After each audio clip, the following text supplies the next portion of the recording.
지난 한 주간도 열심히 사시느라 수고 많으셨습니다. 참 바쁘시죠? 이 바쁜 일상 가운데 가끔 산책하실 기회가 있으신지 모르겠어요. 산책 사전을 찾아보니까 휴식을 취하거나 건강을 위해 천천히 걷는 일, 이렇게 정의해 놓았더라고요. 산책은 천천히 걷는 일. 음파호수 공원에 가면 산책하러 오신 분들이 많이 계신데 천천히 걷지 않고 빨리 걷더라고요. 엄청 빨리 걷더라고요. 평상시에는 이게 돈 버느냐고 쩐과의 전쟁에 힘쓰시고, 또 산책 나와서는 살과의 전쟁을 치르시느라 그렇게 급히 걸어가시는 모양입니다. 뭐 제 얘기죠. 수목원처럼 잘 가꾸어진 그런 숲을 산책할 때에는 숲 해설사가 큰 도움이 됩니다. 문화 해설사, 역사 해설사처럼 이렇게 숲을 해설해주는 그런 분들이 계시는데, 그저 우리가 그런 데 가면 아이고 나무가 크네, 뭐 풀이 많네, 꽃이 예쁘네, 그리고 그냥 지나갈 그런 길도 이 숲 해설사가 있으면 자세히 설명해주고, 그러면 야 그렇구나 하면서 우리 산책이 더 풍성해지는 것이죠. 오늘부터 이 창세기라는 숲을 함께 좀 산책해 보고자 합니다. 이 창세기라는 숲 속에 피어 있는 하나님의 은혜의 꽃, 또 사랑의 나무, 은총의 풀잎들을 함께 살펴보면서, 또 우리의 탁월한 숲 해설사가 계시죠? 성령님, 이 성령님의 인도에 따라 함께 산책해 보고 싶은데요. 바라고 하는 것은요, 하나님께서 가꾸어 놓으신 이 창세기 숲에서 영혼의 산소를 공급받으시고, 또 힐링도 누리시고 심령 위로를 받는 복된 시간들 꼭 되시기를 주님의 이름으로 축원합니다. 이 창세기라는 말을 풀어보면 세상이 비롯하게 된 기록, 세상이 시작하게 된 기록, 그렇게 말할 수 있는데요. 히브리 원문 성경의 제목은 베레시트 이렇게 되어 있습니다. 히브리 성경은 대개 그 성경의 첫 단어나 문장 중에서 제목을 가져옵니다. 창세기 1장 2절의 첫 단어가 이 베레시트예요. 베는 어디 안에, 영어로 치면 인이고요. 레시트는 시작이라는 뜻이에요. 시작에, 태초에, 그런 의미죠. 창세기 히브리 제목은 태초에, 시작에, 그런 뜻입니다. 이 히브리 성경을 지중했건 이 성경 시대의 공용어인 헬라어로 번역을 했습니다. 요즘엔 영어가 공용어가 되었습니다만, 헬라어로 번역할 때에 이 창세기의 이름을 게네시스라고 이름을 붙였는데요. 이것은 기원, 출처 또는 종족, 족보를 얘기할 때도 이 단어가 사용되고요. 이렇게 창세기 이름을 게네시스라고 헬라어 70인 성경은 붙였어요. 그리고 영어 성경도 이 게네시스에서 왔죠. 제네시스, 우리나라에서 가장 비싼 차 이름이죠. 거기서 온 것이죠. 자, 이처럼 창세기는 세상이 시작하게 된 이야기, 우주와 세상과 인간의 기원에 대한 이야기가 담겨 있는 것이죠. 그런데 우리가 창세기를 대할 때에 주의해야 될 점이 두 가지가 있습니다. 하나는 이른바 창세기에 대한 동화적 접근이에요. 이 동화적 접근이라는 것은 창세기를 읽을 때 마치 동화를 읽는 것처럼 대하는 거예요. 우리가 어렸을 때부터 유초등부 때부터 이 천지창조 이야기, 창세기 이야기를 배우잖아요. 근데 유초등부의 특성상 동화적으로 이렇게 설명을 하다 보니까 그것이 각인되어서 창세기를 대할 때마다 동화적인 영상이 떠오를 때가 있는 거예요. 그러다 보니까 창세기에 담겨져 있는 하나님의 그런 뜻보다도 내가 이미 알고 있는 어떤 동화적인 영상이 먼저 떠오르고 거기에 붙들릴 수가 있는 것이죠. 또 창세기는 이런 천지창조의 노아 홍순의 이런 이야기들은 마치 주일학교용, 어린이용 이야기처럼 생각하는 경향이 덜어 있는 거예요. 창세기는 동화처럼 신비롭고 놀라운 일들이 있는 것은 사실입니다만 동화를 읽듯 가볍게 읽을 책은 결코 아니라는 것이죠. 창세기 이 책을 받았던 최초의 독자들뿐만 아니라 오고 가는 모든 세대의 사람들, 오늘을 살아가는 저와 여러분들에게 주시는 하나님의 생생한 말씀이라는 거예요. 이 말씀을 통해 하나님이 어떤 분인지, 그 하나님 앞에 우리는 어떤 사람이 되어야 하고 어떤 인생을 살아야 하는지를 말씀해 주고 계시는 것이죠. 창세기를 대할 때 우리가 주의해야 될 두 번째 것이 있다고 한다면 과학적 접근이에요. 창세기가 우주의 기원, 또 사람의 기원에 대해서 기록하고 있다 보니까 세상 과학과 오랫동안 충돌해 왔어요. 19세기에 진화론이 등장하면서 창세기는 진화론과 창조론의 각축장이 되어버린 듯한 그런 인상이죠. 창세기 하면 주일학교 때 배웠던 동화적 영상이 떠오르든가, 아니 창세기 창조론을 이야기하는데 자꾸 진화론이 떠오르는, 그러니까 우리 주변에 이런 과학적 논란이 너무 첨예하다 보니까 창세기를 진화론이 가려버리는 이런 상황이 덜어 생기는 거예요. 게다가 우리나라는 유독 진화론을 지나치게 강조하여 교육하고 있는 것이 아닌가 싶어요. 마치 우주의 기원에 대한 정설, 또 유일한 진리인 양 그렇게 가르치고 있죠. 그러나 분명한 것은 진화론은 여전히 가설이에요. 입증을 위해서 더 많은 노력들이 필요한 가설일 뿐인 것이고요. 또 성경적 입장에 보면은 전혀 사실이 아닌 것이죠.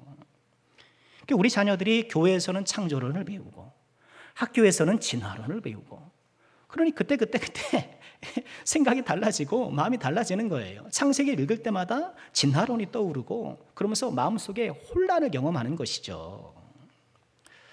이런 진화론 1세기 과학교육에 맞서서 기독교 학자들이 창조과학회를 조직해서 또 활동을 하죠.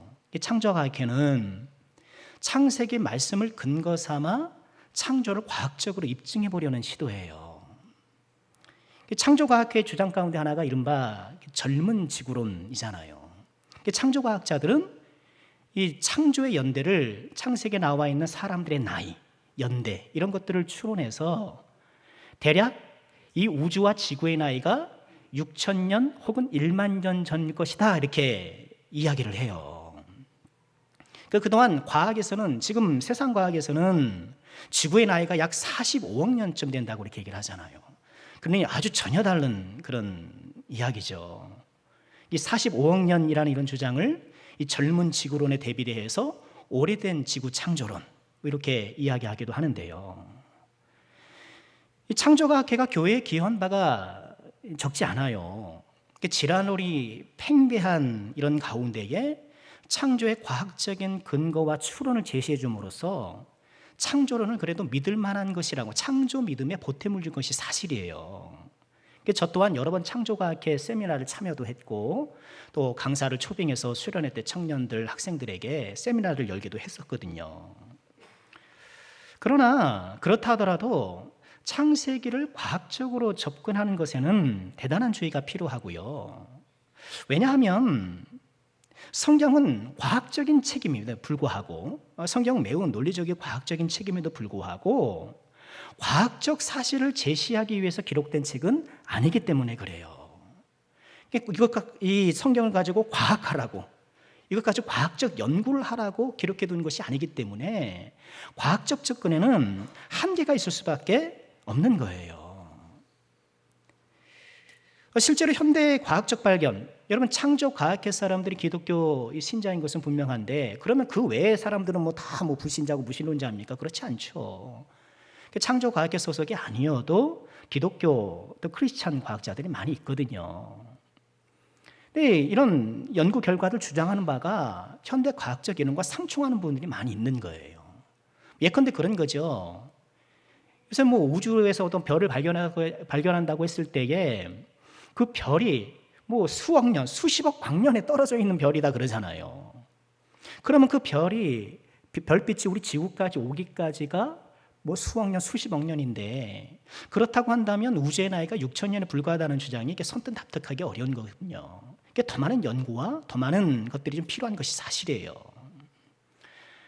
자, 우리가 기억해야 될 것은요, 창세기는 우주의 기원에 대해 이야기하고 있지만 우주의 기원을 설명하는 것이 주 목적이 아니라는 거예요. 그러니 우리가 어떤 책을 읽을 때는 그 책에 기록된 목적과 장르에 따라 읽는 것이 그 책을 이해하는 주요 방법이에요. 내가 시를 읽을 때에 소설이나 산문을 읽는 것처럼 읽으면 안 되잖아요. 어떤 줄거리가 어떻게 되는가 막 이렇게 막 따져 읽으면 안 되잖아요. 그리고 어린이 애니메이션 영화를 볼 때에 물리적 법칙의 관점을 갖고 보면은 말도 안 되는 것만 있는 거죠. 높은 데서 떨어져도 별만 돌지 죽지 않거든요. 머리부터 떨어졌는데도 만화는 계속 살아요. 이런 어린이 애니메이션을 물리 법칙의 관점으로 보는 것이 말이 안 되는 것처럼 성경이 창세기를 주신 우리의 본래 목적에 어긋나서 다른 관점으로 자꾸 보려고 하면 이 창세기를 통해서 우리에게 주시려고 하는 하나님의 말씀이 하나님의 뜻이 가리워지는 일들이 있을 수 있다는 거예요. 그러다 보니 비본질적인 것에 치중하게 되고 본질적인 것을 그만 놓치고 마는 그런 상황이 생길 수 있다는 것이죠. 자, 창세기에 접근한 우리의 두 가지 이런 접근을 우리가 한번 주의하면서 함께 창세기를 살펴보고 싶은데요. 그러면 창세기를 통해서, 특히 오늘 우리가 읽은 창조기사를 통해서 하나님께서 우리에게 하고 싶은 말씀, 이것을 통해서 우리에게 주시고자 하시는 말씀은 무엇일까? 한 두 가지로 정리해 보고 싶어요. 첫 번째는 창세기의 창조 이야기가 우리에게 전해주시는 것은 오직 한 분 하나님이 계시다는 거예요. 오직 한 분 하나님이 계신다는 것. 자, 창세기 1장 1절, 창세기의 시작이자 성경 66권 대단원의 시작이잖아요. 어떻게 시작하고 있나요? 태초에 하나님이 천지를 창조하시니라. 이 창세기 1장 1절은 선언이에요. 태초에 하나님이 천지를 창조하셨다라는 발표예요. 발표예요. 이것은 우리를 설득시키거나 이해시키려고 하는 문장이 아니에요. 우리에게 받아들일 것을 요청하는 강력한 선포인 것이죠. 태초에 하나님이 천지를 창조하셨니라. 태초에 뭐예요? 시작이 있었다라는 거잖아요. 시작이 있다라는 거는 끝이 있다는 거예요. 끝이 없는 시작의 의미가 있을 수 있나요? 없죠. 그러니까 하나님께서 태초라는 시간의 시작을 여신 거예요. 시간의 시작을 여셨다는 것, 이 창세기 1장의 태초에라는 이 한 단어를 통해서 우리가 깨닫게 되는 건 뭐예요? 이 세상이 결코 영원하지 않다라는 거예요. 태초가 있으며 태초가 있기 때문에 언제나 종말이 있을 거라는 거예요. 이 사실은 마치 이 세상이 영원할 것처럼, 또 내가 영원히 살아갈 것처럼 생각하는 사람들에게 경종을 울리는 것이죠. 여러분, 세상은 영원하지 않지요. 그러니 영원하지 않는 이 세상에 소망을 두고 여기에 의미를 잔뜩 부여하고 이것이 전부인 줄 알고 쫓아가는 것은 헛되다는 거예요. 하나님이 천지를 창조하셨어요. 이 천지, 하늘과 땅이라는 것인데 하늘하고 땅만 창조하셨다는 것이 아니라 양극단을 통해서 그 사이에 있는 전체를 표시하는 방법이에요. 하늘 아래 땅 위의 모든 것, 다시 말해 모든 우주 만물을 하나님이 창조하셨다는 거예요. 태초라는 시간을 여시고 또 종말이라는, 이 태초와 종말이라는 말하자면 시간의 바구니를 만들어 놓고 이 시간의 바구니 안 속에 하나님께서 모든 물질들을 창조하여 담아 놓으신 거예요. 창세기 1장 1절은 단순하지만 매우 강력한 선포예요. 지금 우리가 살아가는 이 시간과 이 시간에 담겨있는 모든 것들이 하나님이 창조하신 거라는 거예요. 또 창세기 1장 1절로 시작되는 이 창조기사는요, 이런 하나님의 창조 사역의 완전성을 완전수 7을 통해서 거듭거듭 강조해요. 창세기 1장 1절이 우리 성경에는 태초에 하나님이 천지를 창조하시니라. 네 단어 혹은 네 음절로 되어 있습니다만 히브리 원문에서는 7단어로 되어 있어요. 성경의 첫 문장을 7단어로 구성한 거예요. 뿐만 아니라 이어지는 창조 기사를 통해서 7 혹은 7의 배수가 거듭거듭 사용돼요. 이 창조 기사의 단락을 살펴보면 이 창조 기사의 첫째 단락을 1장 1절부터 2장 3절까지 보통 이렇게 봐요. 이렇게 보면 1장 1절이 7단어로 되어 있는 반면 2절은 14단어로 되어 있어요. 히브리 원문상. 그리고 창조 기사를 1단락하는 마지막 문장 2장 1절로 3절이 한 문장이거든요. 그 문장은 7의 5배수인 35단어로 되어 있습니다.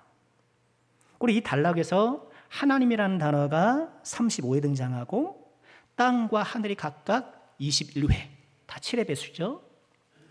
그리고 창조가 하나님의 명령대로 이루어졌다는 표현, 하나님께서 말씀하시면 그대로 되니라. 이 그대로 되었다라는 이 말도 7번. 또 하나님께서 창조된 이 모든 만물을 승인하시는 표현, 좋았다. 승인, 오케이. 좋았다. 승인하시는 거잖아요. 이 승인하는 하나님이 보시기에 좋았다라는 단어 역시 7번이 등장하는 거예요.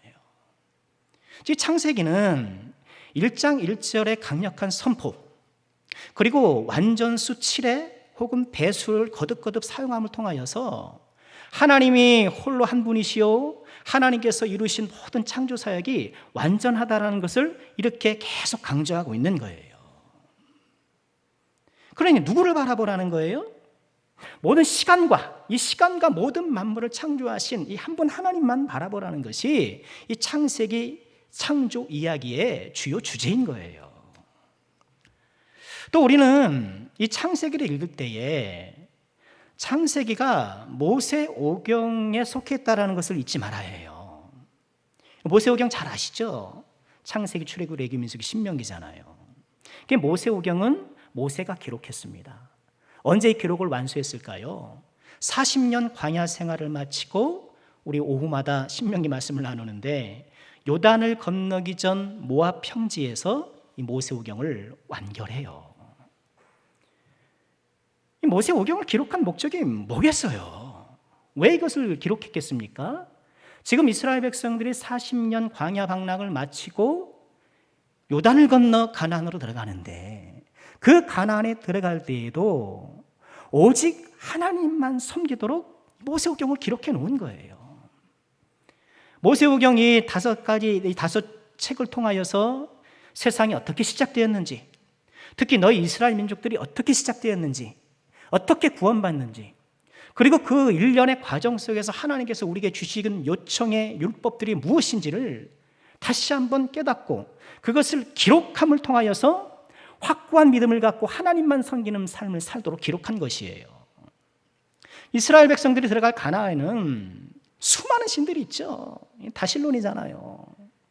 별의별 게 다 신이에요. 해도 신이고 달도 신이고 별도 신이고 이런 천체의 사물도 섬기고 산 섬기고 바다 섬기고 나무가 좀 희한하면 나무 섬기고 새 섬기고 동물 섬기고 다 이게 우상들이죠. 이렇게 가나안 땅에는 온갖 사물들이 우상이 되어 있는데 그러나 창세기는 무슨 이야기를 하는 거예요? 지금 사람들이 섬기는 그 모든 신들이 하나님의 피조물에 불과하다라는 거예요. 그러니 하나님께서 만들어 놓으신 그 피조물을 섬길 것이 아니라 그것들을 만드신 하나님을 바라봐라. 그것을 창조하신 하나님만 섬기라고 요구하고 있는 거예요. 또 이 가나안에는 수많은 신들이 있는 것과 더불어서 많은 신화들도 있어요. 신화. 가나안을 비롯해서 애굽, 그리고 아수르, 바벨론, 우리 성경에 나와 있는 그 일대 나라들, 민족들이 있잖아요. 이들이 살아가는 지역을 고대 근동지역이라 그렇게 얘기를 해요. 고대 근동지역인데 이곳에는 일찍부터 많은 신화들이 있었어요. 신들에 대한 이야기. 근데 신화는 단순히 이야기가 아니잖아요. 신화 속에는 그 시대를 살아가는 사람들의 신관, 인간관, 또는 인생관, 이런 모든 것들이 담겨 있는 거예요. 또 이런 신관, 인간관, 인생관을 비롯한 모든 일상의 영역에 이런 신화가 지배적인 사상으로 영향을 미치고 있는 거예요. 이런 신화들로 가득 차 있는 이 가나안, 그리고 그 신화들 중에는요, 창세기 이야기와 비슷한 것들도 많아요. 아마 여러분 좀 관심 있는 분들은 많이 들어보셨을 거예요. 노아의 홍수가 창세기에만 있는 것이 아니고, 홍수 이야기가 창세기에만 있는 것이 아니거든요. 바벨론의 신화에도 그와 유사한 이야기들이 많이 있는 거예요. 그런데 그건 이상할 게 없어요. 우리 지금 기독교의 교리와 타종교의 교리가 유사한 점이 있잖아요. 유사한 게 있는 것이 이상한 게 아니에요. 당시 가나안을 위시한 고대 근동의 신화와 또 하나님께 주신 말씀 창세기에 유사 부분이 있는 것이 이상할 것이 없는 거예요. 그러나 유사하고 비슷하지만 확연한 차이를 보여요. 바벨론 신화 중에 아트라시스 서사시라는 것이 있어요. 아트라시스는 문자적으로 똑똑한 사람이라는 거예요. 이 사람은 바벨론 신화에 나와 있는 대홍수에서 살아남은 사람이요, 마치 노아가 연상되지요. 그 사람이에요. 그런데 이 서사시의 내용을 보면 신들이 왜 사람을 창조했는가 이유가 나와요. 그러니까 신들이 인간을 창조했다라는 이 기본 골격은 유사한 것 같지만 신들이 인간을 창조한 목적은 전혀 달라요. 왜 창조했나? 신들이 자신들의 노동의 수고를 덜기 위해서. 신들이 힘든 거예요. 그렇죠? 노동하는 게 힘드니까 인간 만들어서 노동시켜 먹자. 그렇게 인간을 만들었다는 거예요. 신이 인간을 창조했다는 것은 유사하지만 창세기는 어때요? 하나님의 형상으로서 인간을 만들고 존귀한 존재를 만들고, 왜요? 교제하기 위해서. 그러나 바벨론 신화는 그런 게 아니에요. 신을 섬기는, 신을 위해 노동하는 부려먹을 존재로 인간을 창조한 거예요. 또 홍수가 일어난 일도 달라요. 왜 홍수가 일어났는가? 우리 노아 홍수에서는 나중에 살펴보겠습니다만 세상에 죄가 간영하기 때문에 하나님의 공의로운 심판의 수단으로 홍수가 일어났습니다만, 이런 바벨론 신화에서는 그렇지 않아요. 인간들이 숫자가 많으니까 시끄러워서 인구를 줄이려고 홍수를 보냈다고 얘기를 해요. 그러니까 그 신화 속에서는 신화 속에 나타나는 신 또는 인간, 하나님의 말씀 창세기에 나와 있는 하나님과 그 하나님 앞에서 인간은 천지차인 거죠. 아주 다른 것이죠. 창세기를 기록한 것은 이처럼 이스라엘 백성들이 가나안에 들어가면 수많은 신들을 마주하게 될 것이고, 또 그 신화가 빚어낸 그 우상적인 사상에 가득한 그 문화를 만날 것이고, 그런 가운데 들어간 이스라엘 백성들이 오직 한 분 하나님만 섬기도록 창세기와 특별히 창조기사를 말씀해 주신 거예요. 창세기를 통해 우리가 만나는 하나님은 어떤 하나님? 오직 한 분이신 하나님. 오늘 우리가 살아가는 이 시대에도 이 성경의 가나안 시대보다 훨씬 더 다양하고 강력한 우상들이 즐비하지 않습니까? 저 여러분 오늘도 매일매일 이런 우상의 범람한 세계 속에서 우리는 살아가고 있는 거잖아요. 돈의 우상, 이성의 우상, 어떤 지식의 우상. 지금 지식이 우상되는 시대라고 저는 봐요. 과학이 하나님이 됐어요. 과학이 하나님이 됐어요. 하나님이 말하는 거 믿지 않아요. 과학적으로 말해야 사람이 믿는 거예요. 요새 이게 코로나 사태를 맞이하여서 이렇게 나와서 인터뷰 보면은 늘 그런 얘기 꼭 하더라고요. 과학적으로. 물론 그래야죠. 그게 나쁜 것이 아니에요. 그런데 과학적인 것이 신이 돼버렸어요. 하나님이 아무리 말씀해도 소용이 없어요. 어떤 사람이 아무리 정성껏 이야기해도 소용이 없어요. 반드시 그 주장에 대한 과학적인 뒷받침이 있어야 되지. 그러니 뭐가 몸에 좋습니다. 여러분 TV 보시면 그러잖아요. 어떤 음식이 몸에 좋습니다. 라면 몸에 좋습니다로 끝나는 게 아니에요. 신가우드 입은 사람이 뒤에 그 책꽂이를 배경으로 하고 나타나가지고 어떤 요소는 어떤 게 몸이 좋고 어떤 것은 어떤 영양분이 좋고 설명해줘야 사람들이 납득을 하는 거예요. 온갖 우상이 지식이든 신념이든 또 실제 우상이든 이런 것들이 질비한 이 세상을 살아가는 저와 여러분들에게 꼭 필요한 믿음, 창세기를 통해서 우리가 반드시 만나야 될 하나님, 어떤 하나님이에요? 이 우주를 창조하시고 이 우주를 다스리시는 한 분 하나님이시라는 거예요. 이 세상을 이 창조주 하나님께서 주관하고 계신다라는 것. 우리가 이 세상을 살아가면서 얼마나 당황할 일들이 많습니까? 가시던 물과 엉겅퀴가 가득해서 그렇잖아요. 지금껏 살아도 생각해 보시면 내가 계획하던 일들이 이루어지는 경우가 많습니까? 아니면 실패하는 경우가 많아요. 후자가 더 많아요. 내가 생각하는 것들을 다 이루었으면은 내가 지금 우리가 좀 이렇게 써요, 그죠? 우리의 계획이라는 것이 번번이 좌절될 때가 많이 있고 혼란하고 광야에 비유할 만큼 고달픈 인생. 그러나 한 분 하나님 창조의 하나님 바라볼 때에 특별히 그 하나님이 우리의 아버지가 되신다는 사실을 우리가 받아들일 때에 우리 가운데에 평안과 안정감이 생기는 거예요. 하나님께서 이 세상을 꽉 붙잡고 계신다는 것, 창조주 하나님께서 우리가 걸어가는 인생길을 꼭 붙들어 주신다는 것, 이 창조주 하나님을 바라보는 가운데에 우상에 즐비하고 온갖 우상적 신념이 가득한 이 세상 가운데서도 고달프고 고단한 인생 가운데서도 평안과 안정감을 누리며 살아가는 우리 남성께 모든 권속들 되시기를 주님의 이름으로 축원합니다. 두 번째로 이 창조 이야기를 통해 우리가 만나게 되는 하나님은 혼돈과 공허를 잠재우신 하나님이에요. 자, 이처럼 1절에서 태초에 하나님이 천지를 창조하시니라 라고 강력하게 선포한 후에 2절부터는 창조의 과정들이 서술되기 시작해요. 자, 2절에 어떻게 말씀하고 있나요? 함께 읽어볼까요? 땅이 혼돈하고 공허하며 흑암이 깊음 위에 있고 하나님의 영은 수면 위에 운행하시니라. 2절을 읽으면 잠시 당황하게 돼요. 왜요?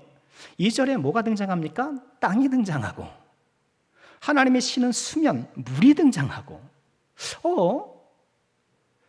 3절부터 시작되는 창조의 순서를 보면 물은 둘째 날에 창조된 거, 또 셋째 날에 또 땅이 등장하고 이런 것 같은데 창조의 6일이 시작되기도 전에 땅과 물이 등장하니까 당황하게 되는 거예요. 근데 그럴 필요가 없어요. 3절부터 시작되는 창조의 순서를 보면 그럼 둘째 날에 물이 등장하는데 그 물이 만들어진 것이 아니고 그런 말이 없어요.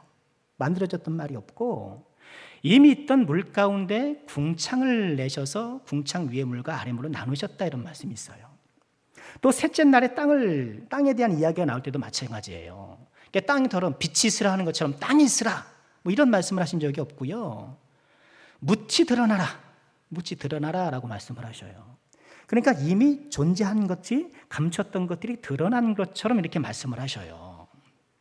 그러니 땅과 물은 창조의 6일 전에 이미 존재하였고 당연히 그것도 하나님께서 만드신 것이죠.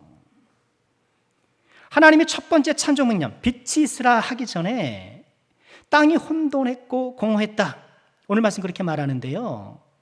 이 혼돈이라는 이 토우라는 단어가 있는데 이건 무질서를 뜻해요. 아직 형태가 없고 혼란스러운 그런 상황이죠.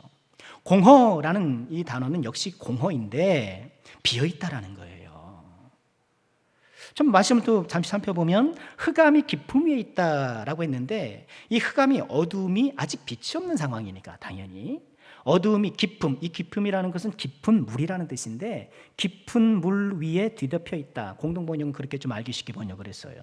어두움이 깊은 물 위에 뒤덮여 있다. 빛이 아직 없는 상황에서 어두움이 깊은 물 위를 덮고 있었다. 이렇게 묘사해요. 우리가 이해할 수 있는 방식으로 지금 상황을 설명해 주고 계시는 것이죠. 이런 가운데 맨 끝에 문장이 뭡니까? 하나님의 영은 수면 위에 운행하시느니라. 이런 모든 흑암과 또 이런 혼돈과 공허 가운데서도 하나님의 영이 수면 위를 운행하시니라. 여러분, 이 운행하시다라는 이 단어는요, 신명기 32장에 보면 독수리가 제 둥지를 돌보는 것, 그러니까 새가 그 둥지를 이렇게 돌아다니면서 살피는 그런 행동을 얘기를 해요. 그러니까 이런 혼돈과 공허와 흑음이 가득한 이런 상황이지만 하나님의 신이 성령께서 마치 새가 자기 둥지를 이렇게 살피는 것처럼 돌보고 계셨다라는 거예요. 그리고 그 돌보심이 이어지는 3장을 통해서 구체화되는 것이죠. 자, 이거는 이거예요. 지금 2절에 땅이 혼돈하고 공허했다, 기타 이런 모든 이야기들은 하나님의 본격적인 6일 창조가 있기 전에 혼돈과 공허가 있다는 것에 강조점이 있어요. 뭐가 먼저 만들어졌니? 뭐가 만들어졌니? 우리가 생각할 수 있으나, 그러나 2절이 궁극적으로 하고 싶은 이야기는 그거라는 거예요. 혼돈과 공허를 잠재우시는 하나님의 음성이 들리기 시작했고, 하나님의 이 놀라운 창조 말씀 사역을 통하여서 혼돈과 공허가 채워지고 자리를 잡았다라는 얘기를 하고 싶은 거예요. 그래서 이어지는 3절부터의 하나님의 창조 활동을 가만히 살펴보면 이 혼돈과 공허를 바로잡는 과정이에요. 창조가 며칠 동안 됐습니까? 6일 됐잖아요. 6일에 있어서 앞선 3일은 공허를 채우시는, 혼돈을 바로잡으시는, 그리고 이어지는 나머지 3일은 공허를 채우시는 그런 과정이에요. 창조의 6일을 표로 보면 이렇게 되어 있습니다. 첫째 날엔 무엇을 만드셨어요? 빛을 만드셨죠. 빛을 만드시고, 둘째 날은 하늘을 만드시고, 셋째 날은 땅과 바다를 만드시고 땅 위에 식물을 내셨죠. 이렇게 빛과 하늘과 땅, 바다, 식물 이렇게 틀을 만드신 거예요.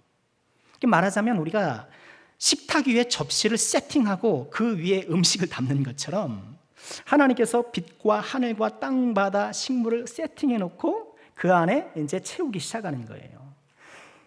1일, 2일, 3일 이 창조의 첫 사흘이 이렇게 세팅하는, 틀을 세워서 혼돈을 바로잡는 그런 기간이었다고 한다면 4일부터 나머지 6일까지는, 4일은 뭐를요? 해와 달과 별 발광체를 만드셔서 첫째 날 빛을 만드셨고 4일째에는 그 빛이 발광하는 발광체들을 만드셨죠. 그리고 5일째에는 새를 만드셔서 둘째 날 만드신 세팅하신 하늘, 또 셋째 날 세팅하신 바다를 새와 물고기로 채우시죠. 그리고 6일에는 동물과 사람을 만드셔서 3일째 세팅하셨던 땅과 바다, 식물 위에 동물과 사람으로 채우시는 거예요. 창조 기사를 가만히 살펴보면 앞선 3일은 공허를 바로잡으시고, 뒤에 3일은, 앞에 3일은 혼돈을 바로잡으시고, 뒤에 3일은 공허를 바로잡아 채우시는 과정이더라는 거예요. 한마디로 하나님의 창조 역사는 혼돈과 공허를 해결하는 과정이다. 지금 창세기 창조 기사를 통하여서 우리에게 소개되고 있는 하나님은 바로 그런 하나님이라는 거예요. 그러면 이처럼 땅이 혼돈하고 공허한 것은 창세기 이 시점에만 그랬느냐는 거예요. 그렇지 않죠? 하나님께서 잠재우셔서 바로잡으신 혼돈과 공허가, 그래서 하나님이 지으신 세계가 참 보시기에 아름다운 곳이 되었지만 아담의 타락으로 인하여서 이런 혼돈과 공허가 재발하게 된 거예요. 그래서 아담 이후에 살아가는 우리 모두가 이런 혼돈과 공허를 경험하는 고통스러운 인생을 살게 되어진 것이죠. 우리는 혼돈의 세상을 살아가고 있어요. 혼돈의 세상 가운데는 길이 보이지 않아요. 길이 보이지 않아요. 우리가 살아가면서 가장 고민하는 게 뭔가요? 우리 자녀들을 우리가 양육하며 인도할 때 가장 고민되고 힘든 게 뭔가요? 길을 제시해주기 어려운 거예요. 참 길 찾기가 어려워요. 내가 어떤 학교를 가야 될지, 어떤 직업을 선택해야 될지, 이것이 맞는지 모르겠는지, 내가 인생의 길을 찾기가 너무너무 혼돈스러워요. 그럼 우리 일상과 일생을 위한 선택의 길도 그렇지만 한 번뿐인 인생을 우리가 어떻게 살아야 올바른 길을 걷는 것일까? 그런 고민들. 그런데 이런 고민이 사치예요, 사치. 그렇게 느껴져요. 너무나 혼돈스럽고 너무나 혼란하고 너무나 복잡한 세상이기 때문에 그저 나에게 주어진 삶을 살아내기 바쁘지, 생존이 급급하지, 무슨 올바른 길이니 무슨 진리네 이런 거 다 한가한 소리처럼 들린다는 거예요. 왜? 혼돈의 세상이기 때문에. 우리가 살아가면서 선택할 길을 발견하기도 어렵고, 또 우리가 살아갈 올바른 길을 발견하기도 어려운 길이 사라진 세상, 혼돈의 세상이라는 거예요. 혼돈의 세상은 또한 진리가 없는 세상이에요. 요즘처럼 진리가 무너진 사회가 또 있을까 싶어요. 그렇죠. 동성애? 성적 자기결정권이라는 거예요. 자기결정이지 뭐 왜 그러냐는 거예요. 남편 없이 여성이 혼자 비혼모가 되어서 아이를 출산해요. 멋있다는 거예요. 야, 앞서가는 깨어있는 여자네. 깨어있는 여자네. 기가 막힐 노릇인 거예요. 결혼 없이 사실혼으로 살거나 동성이든 이성이든 한 집에 살면 가족으로 쳐주자고 이 여성가족부가 이런 구상을 하고 있더라고요. 기가 막혀요. 친밀한 가족이라는 것은 친밀한 가족적인 관계라는 것을 인정해 줘야지 법적인 가족이 될 수 없죠. 결혼하지 않고 어떻게 가족이 된단 말입니까? 그렇게 해주라는 거예요. 정신 나간 것 같아요. 저는 죄송합니다. 설교 시간에 이런 말씀 드려서. 아니 그 비싼 세금으로 월급 받고 그런 생각이나 하고 앉았느냐는 거예요. 기가 찰 노릇인 거예요. 혼돈의 세상은 생명을 잃어버리는 세상이에요. 참 생명? 그런 거 싫어요. 그런 거. 지금 내 육신에 붙어있는 목숨이나 부지하면 잘하는 거. 영원한 생명? 그런 거 관심 없어요.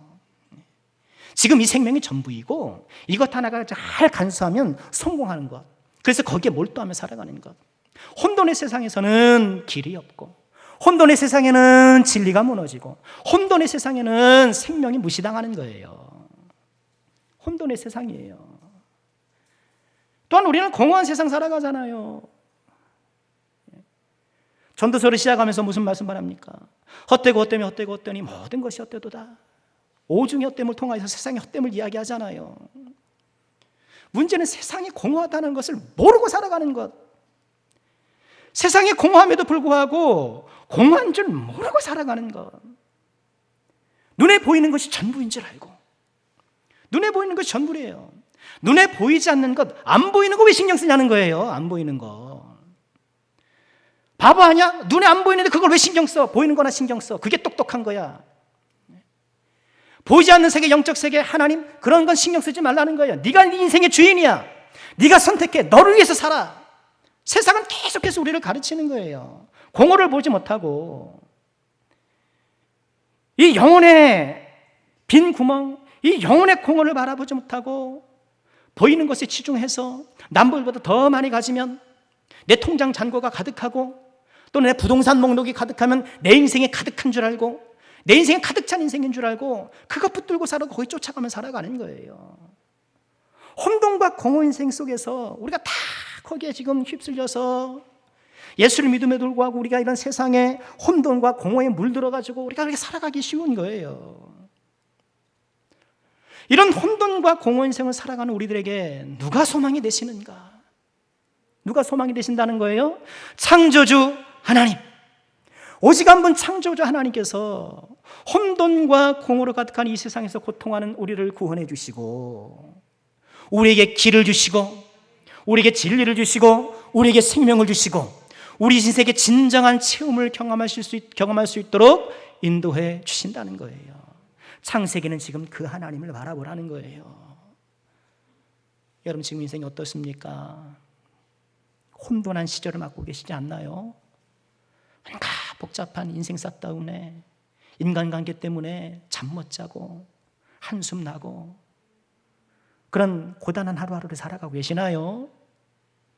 창조주 하나님 바라보시길 바랍니다. 우리의 모든 혼돈과 공허를 바로잡고 길과 진리와 생명으로 참 체험받는 충만한 삶으로 인도하시는 주님 앞에 다시 한번 나아가시길 바랍니다. 창조주 하나님을 바라보는 것이 우리에게 얼마나 필요한가. 말씀 마치겠습니다. 오늘 주일 예배 때도 그랬고 새벽 예배 때도 그렇고 매 예배마다 우리가 신앙을 고백하죠. 사도신경의 신앙 고백은 우리가 믿는 바의 정수를 요약해 놓은 거예요. 우리가 뭘 믿는가? 사도신경의 첫 문장이 어떻게 시작됩니까? 전능하사 천지를 지으신 하나님 아버지를 내가 믿사오며 신앙 고백적 삶은 여기에서 시작되는 거예요. 전능하사 천지를 창조하신 하나님께서 나의 아버지가 되시어서 나를 붙들어 주시고 나의 삶을 하나님의 은총으로 가득 채워주시고, 신앙 고백이에요. 창조주 하나님이 우리의 아버지가 되사 내 인생을 꼭 붙잡고 계심을 꼭 믿으시길 바랍니다. 창조주 하나님께서 죄로 인해 혼돈과 공허로 얼룩진, 또 그 안에서 고통하는 우리들을 바로잡아 주시고 채워주실 유일한 분이라는 것을 꼭 믿으시길 바랍니다. 이 창조주 하나님의 권능의 손 아래 확신과 담대함으로 날마다 승리의 삶을 살아가는 우리 남성교회 모든 권속들 꼭 되시기를 주님의 이름으로 축원합니다.